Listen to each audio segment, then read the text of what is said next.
Hi అండి, నమస్తే. నేను రేణుకా అండి. వారం రోజుల నుంచి అండి ఇదిగోండి గ్యాస్ కోసం తిరిగి తిరిగి తిరిగి ఎన్ని చోట్ల తిరిగినా కూడా గ్యాస్ బండ అయితే దొరకట్లేదండి. 3000 పెట్టినా కూడా గ్యాస్ బండ దొరకట్లేదు. మరి మన అధికారులేమో పైన గ్యాస్కి ఏం కొరత లేదు, మేము ఎప్పట్లానే పంపిస్తున్నాం నార్మల్గానే, మీరు ఎవరో టెన్షన్ పడొద్దు అని మన వాళ్ళు చెప్తున్నారు పైన. మరి ఏమైపోతున్నాయండి గ్యాస్ బండ్లు అన్నీ తినేస్తున్నారా ఏంటి? ఇళ్ళల్లో వాళ్ళందరూ గ్యాస్ హోటళ్ళన్నీ మూసేశారు. ఇంట్లో ఎలా వండకూడండి 2 నెలల 15 రోజులు 2 నెలలు వస్తుందండి బండ. మరి ఈ బండ్లన్నీ ఎక్కడికి వెళ్ళిపోయినాయండి? ఎవరు తినేసారండి? దయచేసి ఎవరు కిడ్నాప్ చేశారో గ్యాస్ బండ్లు చెప్పండి, ఒకటి తెచ్చుకుంటా నేను వెళ్ళి.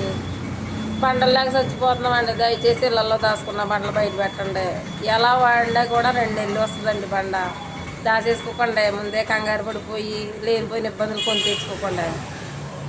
అందరూ బతకాలండి, అందులో కూడా మనం కూడా ఉండాలి, అందరూ బాగుండాలి. దయచేసి చెప్పండి ప్లీజ్.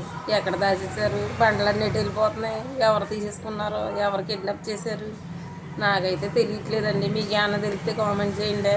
దయచేసి కామెంట్లో ఎవరైనా గ్యాస్ బండ్ ఉంటే మాకు సప్లై చేయండి.